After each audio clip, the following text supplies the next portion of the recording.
Welcome to Torah Smash, the podcast for nerdy Jews, where our lives of Jewish learning collide with our love of nerd culture.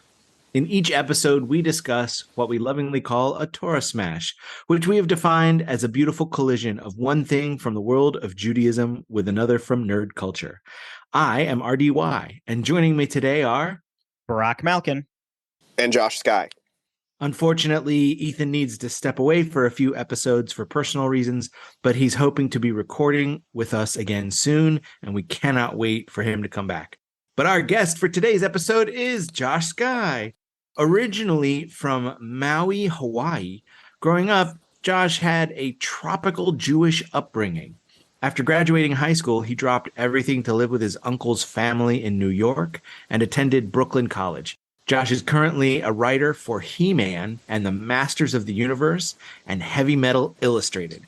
He has written for Marvel, Humanoids, Sci-Futures, Tor.com, SFWA, Assemble Media, Tales Interactive, Sunman, Mattel, and Cartoon Network's Ben 10.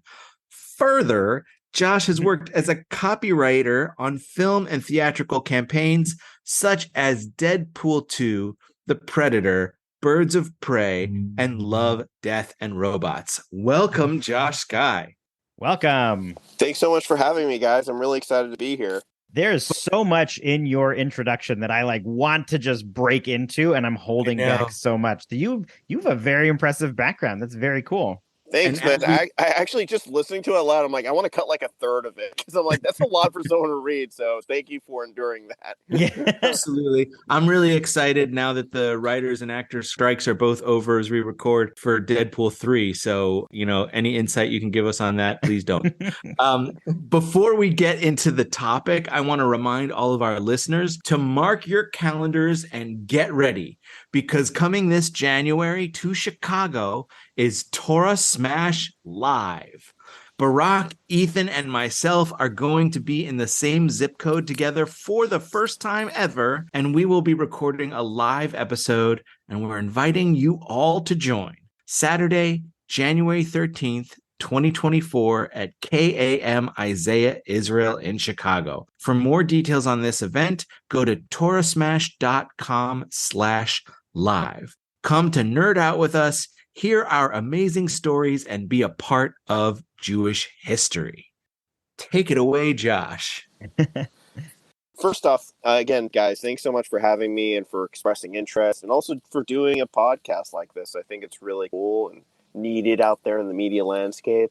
And also just to have a forum to discuss this, because it's like kind of a niche, but I think also very interesting thing because it's so entwined into nerd culture, but really culture. Honestly, because I do think that, a lot of people are like, oh, comics and science fiction, that's nerd culture. I'm like, no, that's all culture. And it's a lot more influential than we all think. I see it every day.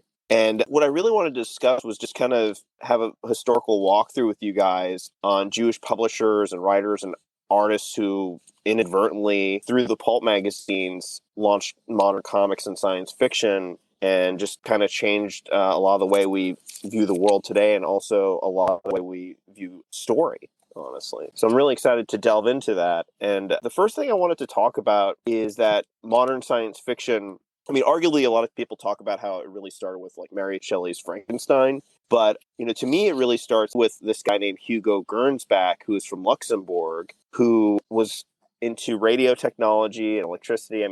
He came to the U.S. and in April 1926, he started the magazine Amazing Stories, which is the first pulp science fiction magazine solely focused on science fiction. I don't think science fiction was even a term at that time. Yeah, I know that Hugo Gernsback had coined, he was the first one credited with using the term science fiction. Yeah, for a second I thought it was actually someone else, but I realized it was the term sci-fi that was coined by someone else, which was Forrest J. Ackerman, who created the magazine Famous Monsters of Filmland and Vampirella. But Gernsback, at the time when he launched Amazing Stories, the term he called for those sorts of stories was scientification. They didn't even, the genre was so nascent at the time. What happened was he was doing all these radio technology magazines, And there was space in the magazines where he started printing stories. And he wanted these stories to showcase technology, right? To showcase these new inventions in use, because they didn't have video technology at the time yet. They didn't have, certainly not in a portable fashion like we do today. So they used stories, and some of them were reprints, but eventually he started needing original stories. And he realized that there was kind of this interest that he also enjoyed, not only reading it, but writing it himself. And that's how these magazines started coming about. And, initially when Amazing Stories launched, a lot of it was reprints, but eventually they started sourcing stories from other places in the country and around the world. And eventually they just started commissioning new stories. And that's really what launched modern science fiction as we know it.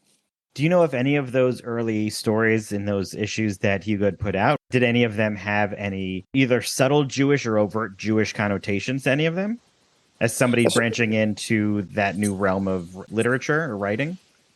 That's a really good question. Not that I know of off the top of my head. I know that a lot of the writers and artists and editors, and that Hugo Gernsback himself was Jewish. He was a Jew from Luxembourg. He also wore a monocle, which is like pretty hilarious, I think. And he was notoriously not the best to deal with for artists and writers also. They actually used to call him Hugo the Rat, which is terrible, but he kind of earned that reputation.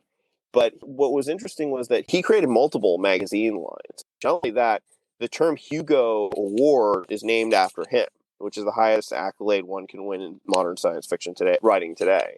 Wow, It's the cool. Academy Awards of Science Fiction. Wow. Do you think the Hugo the Rat title had anti-Semitic undertones to it? Or is that something? I think he stiffed a lot of creatives. I don't think it was so much that he was Jewish, because I think some of the writers that he had and artists that he had were Jewish, and editors. I think that he was running publishing companies, and that some of these magazines could go under. And like a lot of people in publishing even today, they mean well, but sometimes they're in over their heads. And before they know it, they're in debt, and they can't always pay the debt, or they're trying to escape it. Yeah, so I think that was part of it. I couldn't tell you if it had anti-Semitic undertones or not. I've not read anything to confirm or deny that. That's cool. So if he launched science fiction, what were some of the initial like large properties that came out of this new pathway? Like how far after was Isaac Asimov? Isaac Asimov really came around during the golden age of science fiction, which really was ushered through another magazine called Astounding. Astounding magazine. It sounds like a spoof of Amazing Stories. Right. Well, they all kind of had like amazing and incredible, and you see these sorts of things in the lead titles of comic books, which would come later. But Astounding Tales to started. Astonish. Right, Tales to Astonish, absolutely a pulp title. But Astounding Stories started in January 1930. And initially, these sorts of magazines were much more adventure-oriented, with science fiction elements, or scientific elements. But with Astounding Stories came the editor and writer John W. Campbell, who I believe was not Jewish. And he was a writer in his own right, and he ended up writing the story Who Goes There?, which would become known as The Thing. And he wrote that during the golden age of science fiction. What John W. Campbell did that changed the science fiction genre was he basically made it a requisite that stories, if they didn't work with scientific elements, then he wouldn't accept them. He wouldn't buy them. So that really changed everything. And science fiction for a long time, and even to a degree today, was really seen as kind of this marginalized genre that was in the ghetto along with fantasy and horror and comic books. But John W. Campbell is definitely instrumental in bringing about one of the most famous Jewish science fiction writers' careers, which was Isaac Asimov. Isaac Asimov was a kid in Brooklyn. If you're Brooklyn, you're Jewish, even if you're not Jewish. Pretty much, yeah. But the thing of it was, Isaac Asimov was always a really brilliant mind, and he loved science fiction as a kid. And his father owned a candy store in Brooklyn. And what he would do is he would read the magazines, and like his family was, not well off. So these were products that they would need to sell. So his family didn't take a loss on, he would keep the magazines in pristine condition. I mean, these are pulp magazines, which if you touch them the wrong way, they'll turn to dust. But a part of like Asimov's upbringing that I think made him really brilliant, besides natural talent, like mental talent, the raw intelligence, was that his father and mother made it required that if he was to pick up a book on fiction, he had to also borrow a book on nonfiction. He also had like a photographic memory. He described himself as a speed explainer, not a speed writer. I've read some Asimov, and I don't think it was very speedy. No, the way Asimov's career really got launched was a month had been skipped, or issue had not been released the date it usually releases for Astounding Stories, and he got really scared because, like now, back then, like a lot of these sorts of magazines would get canceled, and that would be the end of them, right? So he was so scared that he opened up one of the old back issues and saw the address for Smith and Street, and he actually had ridden the train into Manhattan for the first time. He had never left Brooklyn as a kid.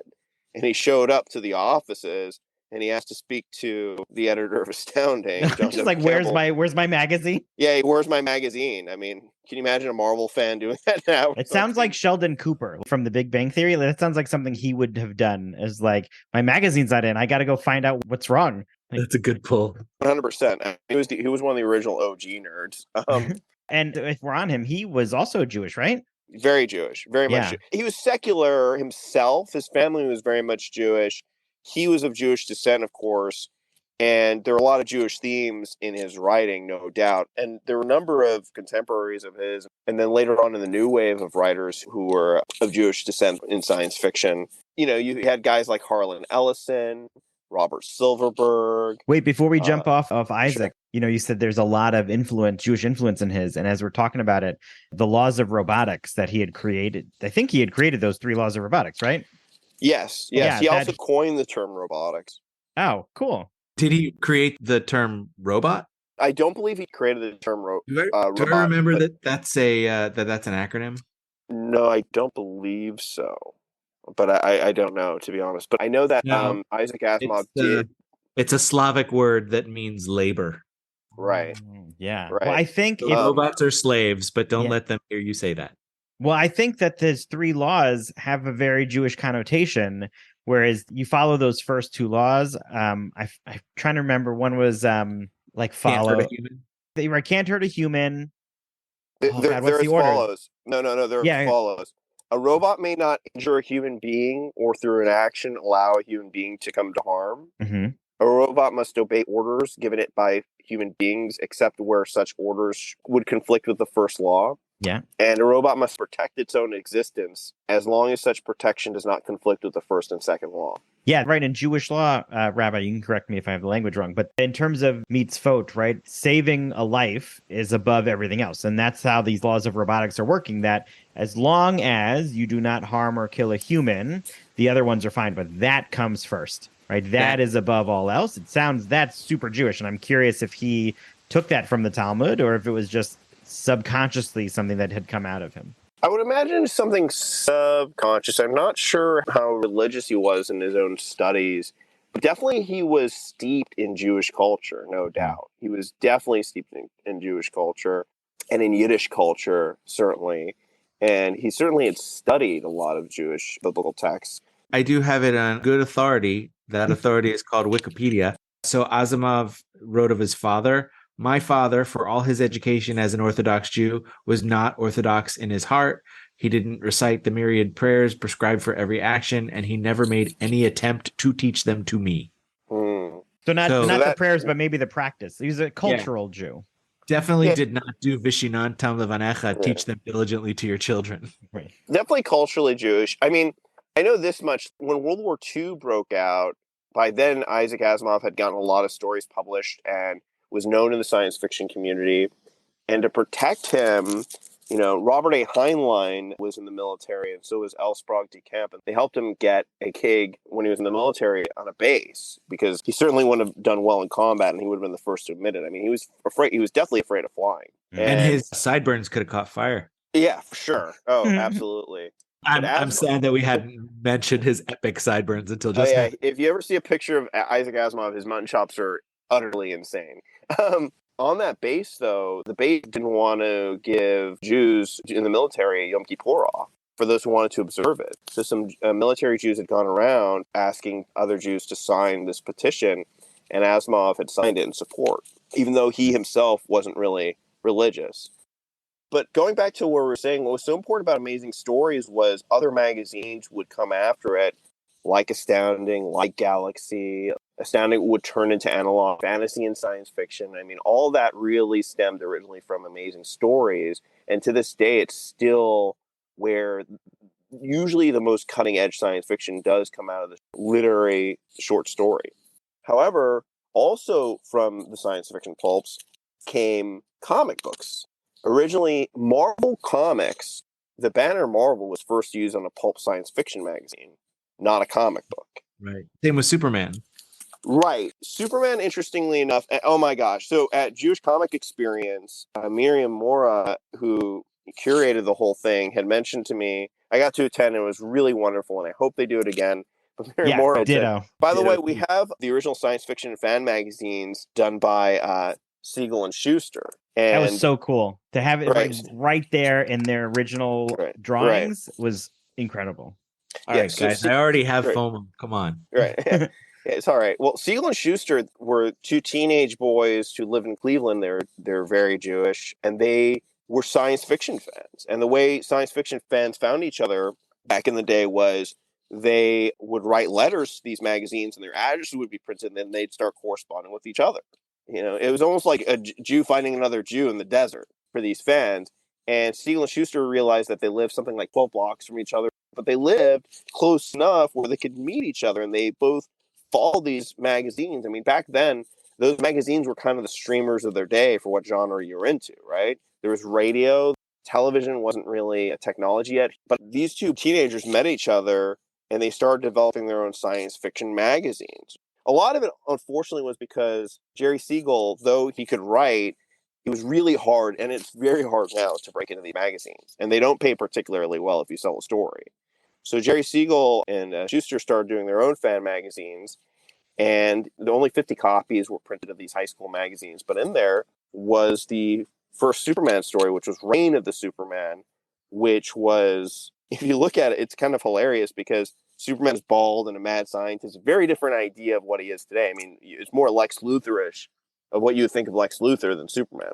But yeah, it was absolutely influenced by those magazines. So you could start seeing, even from there, they did these science fiction magazines with the first appearance of the superhero that would become Superman. But also in these science fiction magazines, that's how Buck Rogers, and Tarzan, and Conan, and The Shadow. The more I read about The Shadow, the more you realize Batman is an absolute ripoff of The Shadow. You know, I thought Batman was a ripoff of Deflator Mouse from The Tick. For sure. Tick didn't come first, did it? No. Okay. Deflator Mouse was a rip on Batman. Oh, okay. Well, I used to work at Marvel, and I remember reading a list of Jewish superheroes, and I went, "Oh my gosh, the Tick is Jewish! I didn't know that." And then my friend said, "Really?" I said, "Oh wait, never mind. It's Arthur." Arthur. Yeah. I mean, which is cool, but it would have been cooler if it was the Tick. Can I ask? You've worked on a bunch of more modern science fiction-y type things, and I'm curious if you've ever subtly put in background or side characters that you deem to be Jewish that like maybe never took off. Do you in your writings in these different areas slip in Jewish characters to get some more representation or some Jewish content or anything like that? Or are they sort of like major levels of approval? And I think and there's things? definitely like Jewish ethics in there, no doubt, you know, in certain lessons. Like one of the best lessons I ever learned was about jealousy. I remember when I was in Hawaii, like growing up, I'd go to school and then I'd go to Hebrew day school afterwards. And I remember I must have been like 11 or 12. My Hebrew teacher, she was Israeli. She said, if something good happens to someone, you should never be jealous. You should always be happy for them. And it's such a simple lesson, but I think that's one of the most valuable lessons a kid can learn, honestly. Especially if you're working in entertainment, because there's a lot of haters, right? Like, and people get really jealous or dog on themselves. I wonder what age that disappears, because my older son is 5 and he's in kindergarten, and they have this sticker award sheet that they utilize. And when you get to 10 stickers, you get a gift from the gift box. And he has not progressed as quickly through these sticker sheets as other classmates have. He's only done one full sheet, and he's got a few on the second sheet right now. And other people have already gotten to their third, and he is so excited for them. He's not upset that he's not there. He's what you're talking about. He's just happy that the other people have gotten 3 full sticker sheets and have gotten 3 toys from the toy bin, but he's not, and I've only gotten 1. I wish I had 3. He's never come out of his mouth. He's always like, yeah, and some people, they've gotten 3 so far. It's just, I don't know when that's going to disappear. And it makes me so sad that there's some innate thing that is built in of just pure joy for others. And somewhere along the lines, jealousy kicks in as a way to take over that subconscious. I don't think it has to. I think that you could train yourself to always be joyful for people. Yeah, who I love a lot. hope so. I'd like to believe that I feel joy naturally when people, have that. I hope that if I ever feel any of those inclinations, that I'll fight them and just say, no, I am happy. I choose to be happy for someone over that. But yeah, I've written about that in a forthcoming comic book that I can't talk about. But but it's about that. It's about that lesson. Can you tell us the distributor so we can keep an eye out for you? No. I guess I Okay. can talk about it. I mean, by the time it comes out, but basically, I wrote about that in a He-Man story. Oh, So in a sweet. forthcoming He-Man story. Can I ask some other He-Man question? Sure, yeah. Are you involved in the movie at all? I am not. I feel like it's so funny. I worked at Marvel licensing, and when you go, oh, you worked at Marvel, like people think, what is it? Spider-Man's jumping around. These companies are so big. I feel for the most part that one hand sometimes doesn't know what the other hand is doing, and that's not to comment on any of these companies, but what I mean by that is so massive, and the divisions are so in their own lane. The movie lane and the comic book people, even in my lane, like in the mini comics. So, no, I'm not involved in the movies. I'm really excited for what they're cooking up over there. I don't know what they're making, honestly. I don't have any insight into it, but I am excited. I know that much. I'm excited that Kevin Smith is involved. I feel like he has such a love for the source material that he'll really give it the treatment it deserves. And I hope he reads your stuff. Oh, thanks. And Yeah, I've met him before. He's a really nice guy. oh, I bet. A little insight into the RDY backstory is that I worked at a short-lived restaurant called Marvel Mania. The restaurant lasted about 2.5 years, and I was there the day it opened, and I was there the day it closed. And there were Spider-Mans jumping around all over the place. So that's probably why I got Wow, that. it seems much more action-packed than the Marvel offices in New York City. much less corporate, I would imagine. Yeah. No, I worked in licensing, and it was like in licensing at Marvel, you were licensing, and the comic team was working on the comics, and the studio was working on the studio, and they're the same company, but they may as well have been different ones, even though they're different divisions, because you were so laser focused on what you were working on that's what you were working on, and helping with those parts of the business that you were involved with. But I guess going back to what we were saying before, like really what this all ties into is you had all these different Jewish creators that were involved in the development of characters like Batman and Superman and Captain America. Comics were born from the pulps. Marvel science fiction eventually gave way to Marvel Comics. And before DC was DC, they were a pulp publisher and also published like lurid magazines and stuff like that. And eventually Detective Comics would be born from that. And from those magazines, you had all these characters like X-Men and the Avengers and Human Torch and on and on and on. Why does this matter? Well, inadvertently, a lot of these characters would have Jewish ethics involved because they had Jewish creators and artists. Many of them, including the editors and even the owners of the company, happen to be Jewish. And all these creatives and all these people had inadvertently created a neo-mythology. Before, mythology was tied to religion and culture. And because these companies were in America and they're businesses and they had business interest in making them universal, so this new mythology had been born that was no longer connected to religion, but still connected with ethics. And a lot of those ethics happen to be Jewish. So I thought that was very, very interesting. And now you can have someone from any part of the world follow these stories and learn from them and get life-affirming lessons. And of course, hopefully buy an action figure and a t-shirt. But it doesn't have to be tied to, it could tie to who they are, but not necessarily like cultural upbringing, that anybody could connect with it and identify with it. I think that's really unique. Yeah, I agree that a lot of content today has Jewish ethics and the undertones. And part of me wishes it was a little more overt and upfront of where it's coming from, because a lot of Jewish ethics are just be a good person and treat others well and treat the earth well and treat your neighbor well and behave in whatever that might mean in the broad sense. And it's for good people. And so it'd be nice if when people are reading that, they go, oh, Jews are wonderful people. And because Superman's not canonically Jewish, Batman's not canonically Jewish, Spider-Man's not canonically Jewish. There's a lot of undertones in their stories that tie to Jewish culture and ethics that even though people love those characters, may not have a positive reaction to Judaism. And even the most popular characters of today have to hide their Judaism, right, in a sense. And that, we do have Jewish superheroes today, which is wonderful, very small number of them. But I wish that they didn't have to, or I wish that it was a little more okay, especially with what's going on in the world. I hear what you're saying. I definitely hear what you're saying. The thing of it is, though, I think the creatives saw that to make them more universal, if for anyone to connect with them, it might have been better to not connect the heroes with any specific culture outside of American culture and any specific religion, right? Because if you read something, you're like, oh, this is this, or like, well, you immediately go, well, I'm not bad, and how do I feel about that? You know what I mean? Where if it's American, right? If you're American, then that's everything, and that includes Judaism. That also includes everything else in there, right? So I feel like on one hand, I see what you're saying, but on the other hand, I think that I wonder if it does take away from its universality, Right. I do want to actually you a little bit and acknowledge that I know just a little bit, because it's not a full-on like pushing my glasses up actually,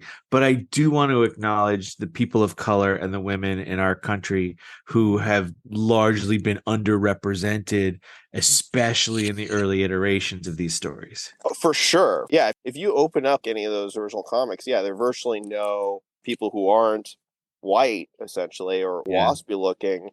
And that includes not a lot of people really even look Jewish, even though there were Jewish creatives behind it. I think they wanted to be like the movies, and the way the movies were doing it were what Hollywood believed people wanted to see at the time, But I do think that we're seeing more and more representation now in these sorts of characters. There are characters like Miles Morales, is written by a Jewish guy, but Miles is half Puerto Rican and half black. Of course, Moon Knight, he's Jewish. So isn't Miles Morales from Brooklyn? And we've already discussed that Brooklyn. If you're from Brooklyn, that you're automatically Jewish. Yeah, that's true. That's true. Yeah, good point. Good point. And also true. Kamala Khan as a Muslim and a woman and a person of color. Also, all of the LGBTQ characters who are coming out in our books. No, 100%.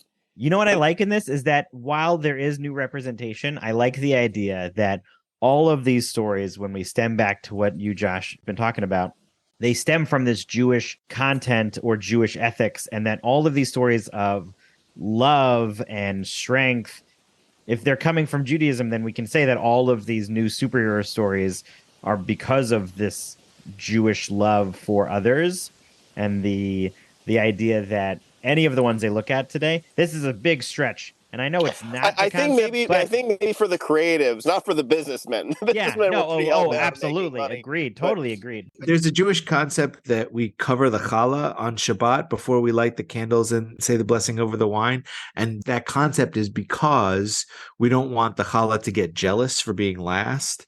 And one would think that a people who care so much about the feelings of a loaf of bread would care so much for their fellow person.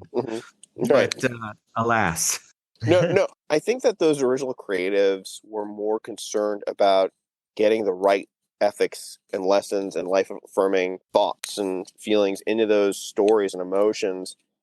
I feel like they were more interested in getting Jewish ethics in than saying that it is from Judaism and calling it out. I think that they felt it was more powerful to do it that way. And especially in the climate of the time. I mean, remember, during the Golden Age, anti-Semitism was through the roof, right?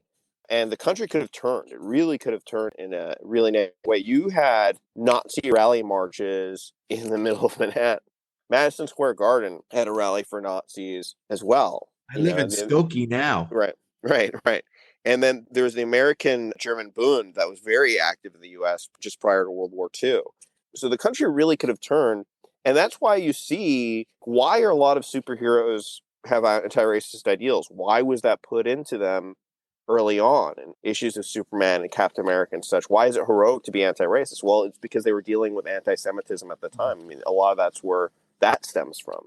right? That's cool. So Whenever talking about comic books, most of my conversations always go back to Superman as the origin of all of these stories, and it's really cool to think about. That's actually not the start. It's Hugo. It's Isaac Asimov. Those were the ones who started the story for Siegel, for Schuster, for Kane.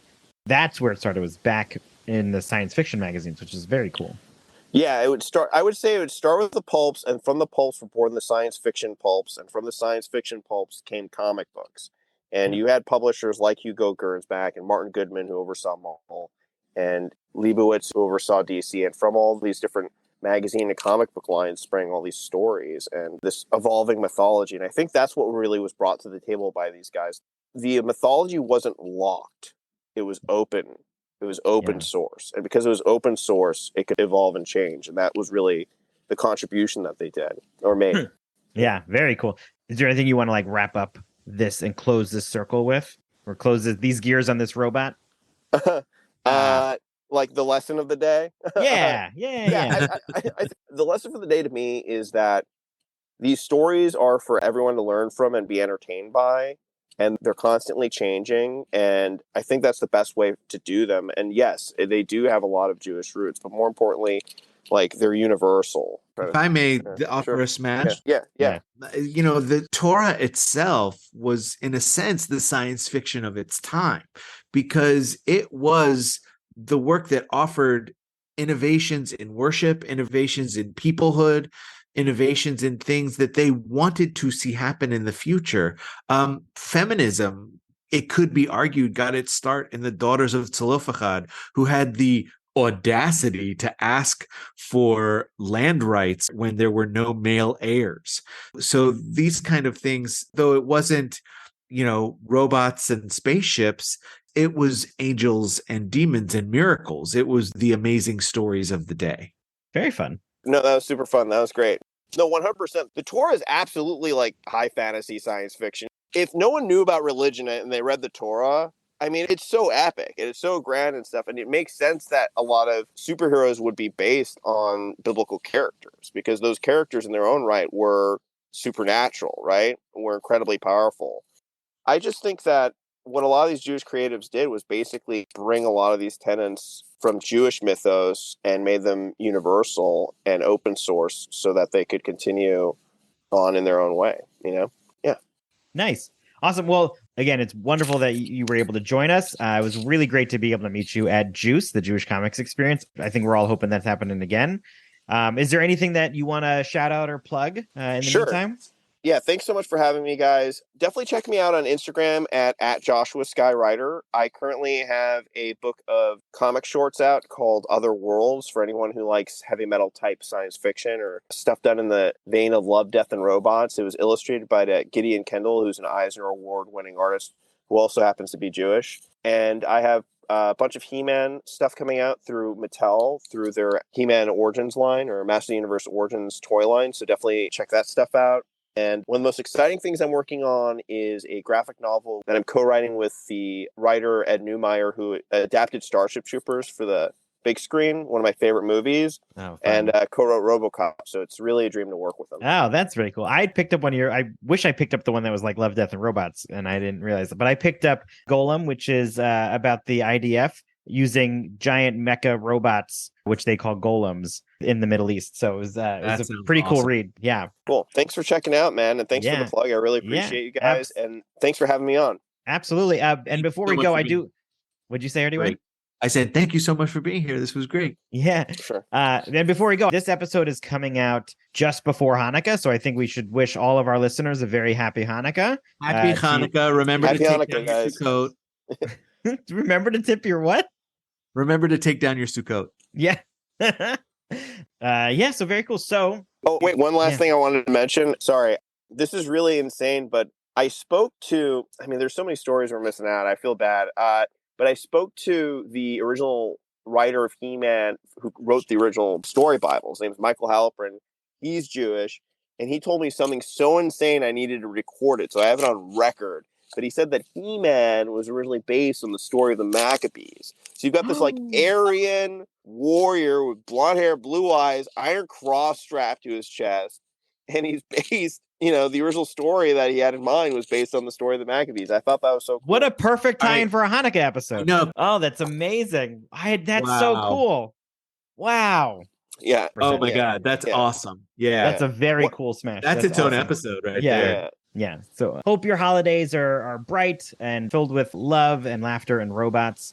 But that'll do it for this episode of Torah Smash. Our fiscal sponsor is Jewish Creativity International. Our theme music was created by Sean Fogel. You can check out Sean's bands and studio work at www.thesleepywest.com. If you enjoyed today's episode, be sure to rate and review us wherever you listen. It helps others find us and is an excellent way to support the podcast. We want to hear from you and continue today's nerdy discussion. Go to torahsmash.com to find where to connect with us online, purchase swag from our store, support us with a donation, find previous episodes, and more. And, in honor of Joshua's connection to He-Man, by the power of gray skull caps!